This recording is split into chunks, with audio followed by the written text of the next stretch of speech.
ചെറിയ കഥ പറഞ്ഞ് നിങ്ങൾ വിശ്വാസം ആക്കാം. ദാവീദും ഗോലിയാത്തും.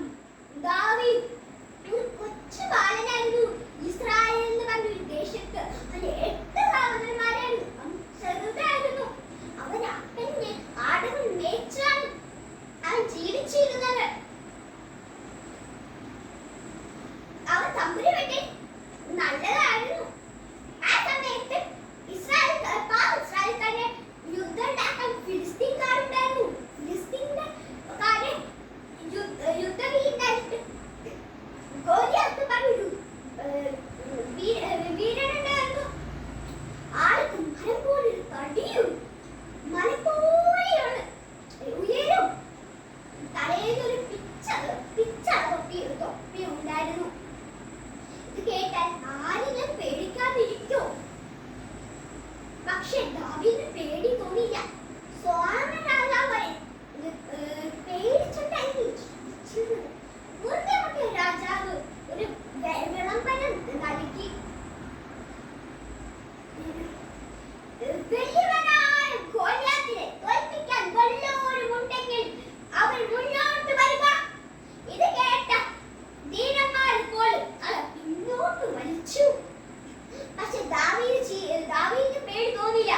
ദാവീദ് സൗൽ രാജാവിന്റെ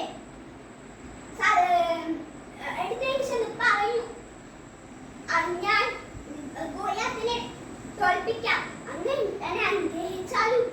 ഇത് കേട്ടെ സോളമൻ രാജാവിന് ചിരിയാണ് വന്നത്. എന്നാലും സോളമൻ രാജാവ് അനുഗ്രഹം നൽകി അയച്ചു.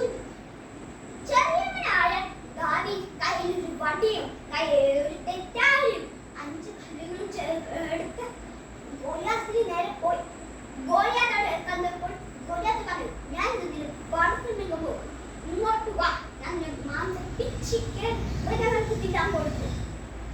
ഇത് കേട്ട് ദാവീദ് പേടിച്ചില്ല. അവന്റെ ഉള്ളിൽ ദൈവമുണ്ടായിരുന്നു.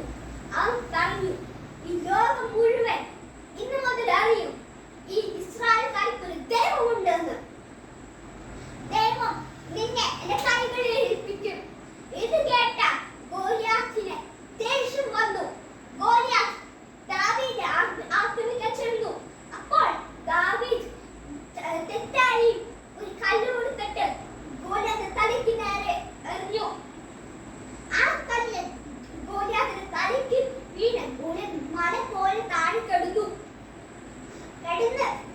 മരിച്ചു.